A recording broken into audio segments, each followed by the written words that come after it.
jëm si wàllu boobu lan nga si mën a wax mën nañu wax 2 ans ba tey affaire yi am teg témbe moom moo waroon am ay chamboulement ci wàllum justice maanaam am ñi nga xam ne teggi na leen teg ñeneen naka nga ko gisee. Bon, moi je pense que li mu def li mu wax c'est loolu la war a wax parce que tey Pastef boo gisee l'État le gouvernement aujourd'hui boo gisee le gouvernement l'État est dirigé par la coalition Diomaye particulièrement à la tête le Pastef. Il faut savoir que il y a des gens qui se sont battus ñi nga xam ne dañ doon xeex pour que réew mi dal ci yoon réew mi justice nekk sunu jumtuwaay moo xam ne moom mooy lépp ñu teg ko ci yoon et ces gens se sont battus moo am ñu rey donc pour moi c'est évident que ces martyrs là il faut les rassurer woon leen ni réew mi boo gisee ñu ñëw c'est pour qu'il y ait justice dans tous les domaines que lépp lu ñuy def ñu teg ko ci jubanti loolu pour man c'est normal il y a rien à dire de plus parce que il faut rassurer ces personnes-là qui sont comme vous l'avez dit dañoo des un peu le fait que ça a pris autant de temps mais nit ñi lu ñuy fàtte c'est que souvent l'administration moi je ne dis même pas la justice mais l'administration est de nature lente seen jéego gaawul et donc ça prend souvent du temps mais je pense que avec ce premier ministre là et son gouvernement avec qui sont sous l'ordre du président de la République les gens ne seront pas déçus li ñu diggee ak peuple bi bu soobee yàlla dañ koy def malgré lenteur quand même am na parce que jàpp nañu lenteur am na mais tout à fait ci wàllu boobu parce que bu suñu foog ni daañ toog quand même 2 ans te duñu régler le cas des martyrs ak les victimes. Non, si vous regardez très bien quand même il y a nit ñaa ngi ci koom parce que vous savez ça demande des enquêtes ba munoo yenn dossiers yi munuñ ko def na gaaw on est obligé d'aller avec méthode parce que boo demul ci méthode da ngay dem yow mi yay dem mbëkk mur bi te loolu ça va être pire vaut mieux aller de manière méthodique ba nga xam ne au moins li ñu war a def li ñu war a teg ñi nga xam ne ñoo def naka sudu noonu ñu mën ñu mën leen teg loxo ñu mën leen jaarle yoon teg loxo seen kaw pour moi c'est normal c'est tout à fait normal ce temps que ça a pris mais les choses vont aller plus vite mais quand même cela ne veut pas dire que justice du am parce que dégg na aussi président Bassirou Diomaye Diakhar Faye moom mi ngi woote li nga xam ne mooy unité mi ngi woote li nga xam ne moom moo di jàmm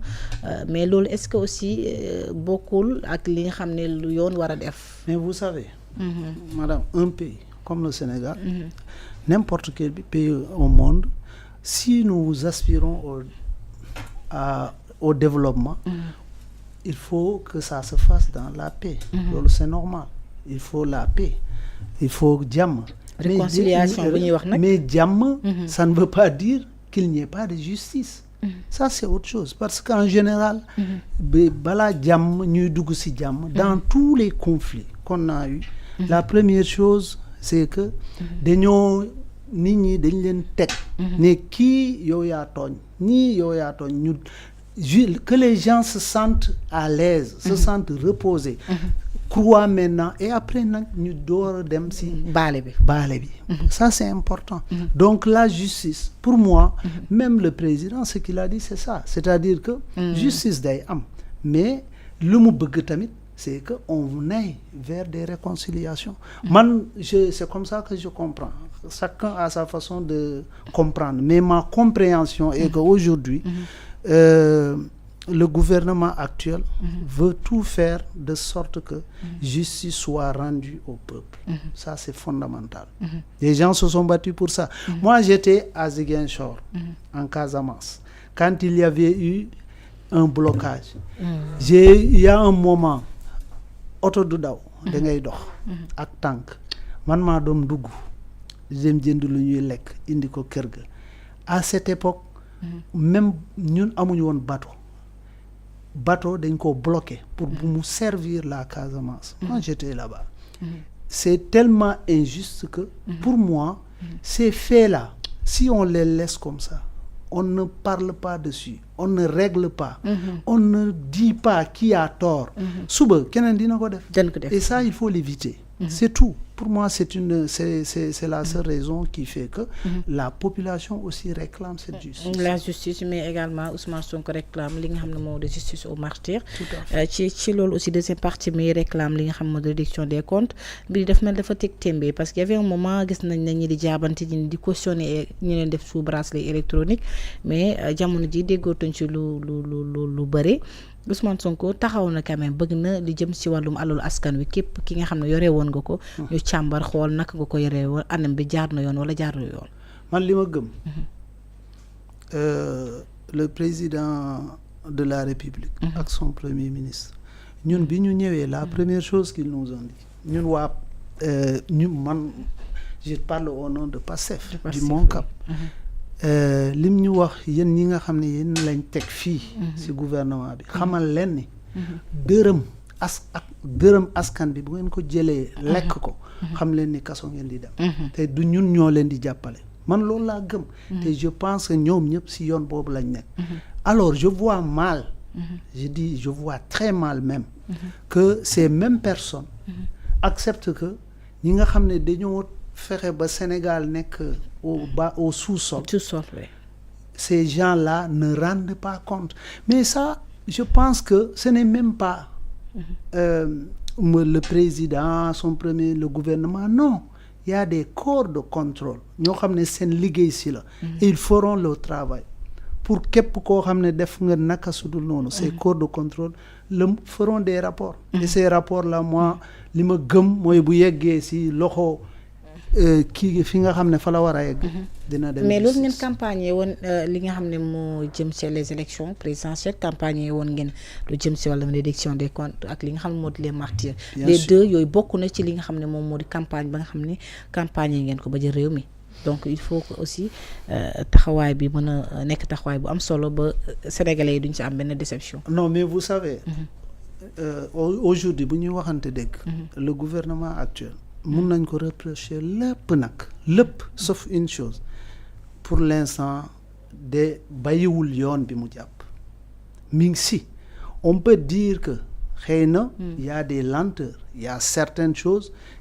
qu'on ne comprend pas ñun ñëpp mais ñëpp xam nañ ne jéego yu ñuy teg mooy loolu lañ digle ak askan bi te ñu ngi siy dox te dañ koy def man loolu laa gëm. mais nit ñi ñenn ñi comprendre ñu ñenn ñi nga xam dañoo taxawoon fii tuumaal leen ñu ni dañoo jël alalu askan wi ñu xëy justice libéré leen loolu aussi xam nga sénégalais moom day bëgg aussi biir moom mu daal di ñu si communiquer muy leer si bopp askan wi parce que mënoo tëb tuumal diw. c'est vrai nga xëy ñu libéré ko askan bi nga xam ne mi ngi ko amee woon benn regard leeraloo ko aussi loolu aussi problème la. oui vous savez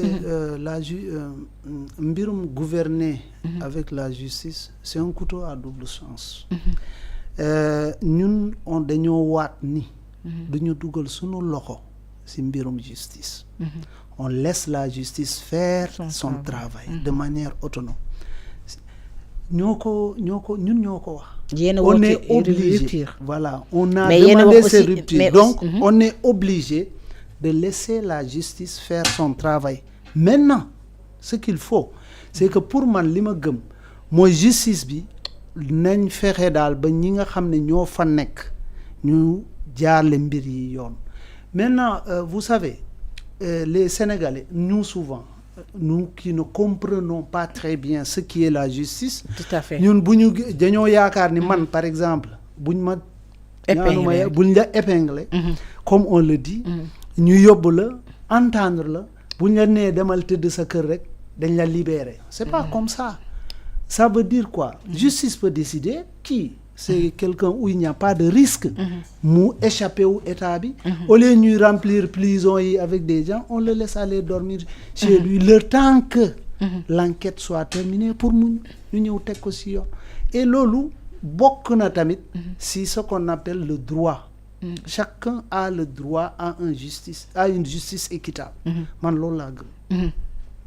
Vous avez appelé la rupture mais si rupture boobu aussi président Bassirou Diomaye Diakhar Faye taxaw na fi nee na le temps de la justice les gens ont d'habitude de dire le temps de la justice n'est pas le temps des hommes mais moom dafa jàpp ni le temps de la justice doit être le temps des hommes cela veut dire kon mbir yi nu mu mënti mel war na mën a waral nañ baral seen loxo te lu jëm si wàllum justice ñi nga xam ne également moo di les sénégalais yi nga xam ne ñu ngi réclamer justice mbir yi mën a gaaw. Oui, mais c'est-à-dire que il a raison. Le temps de la justice, c'est parce que justice qui fait, c'est la population. Et rend justice au nom du peuple. C'est ça la réalité. Maintenant, vous savez, comme li ma wax la rek, c'est un couteau à double tranchant. Soo nee justice bi gaawal. Justice bi def naka su dul noonu. Après mu retourner contre cette justice, c'est pas logique. Parce que ñun tamit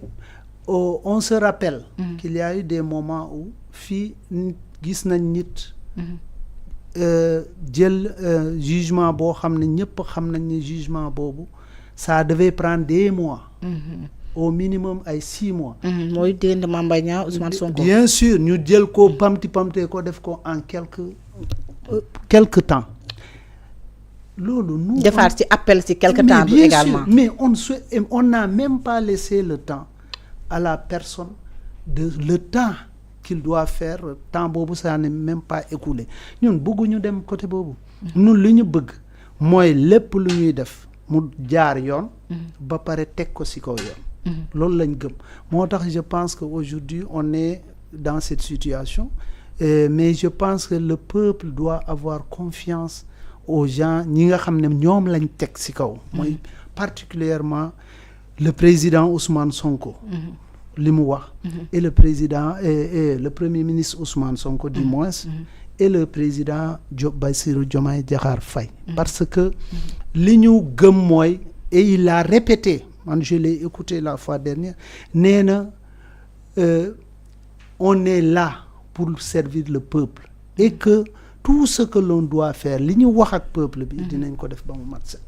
il l'a répété donc moi j'ai confiance en cela loolu laa gëm ci jàpp nga ne ci lancé boobu ngeen nekk jamono ji pour l'instant man loolu laa gis j'ai rien vu de déviation dans ce sens très bien tandem Diomaye Sonko moom ngeen ñu jaay ba jël réew mi jàpp nga tandem boobu mooy woy ba tey coow li bari na wala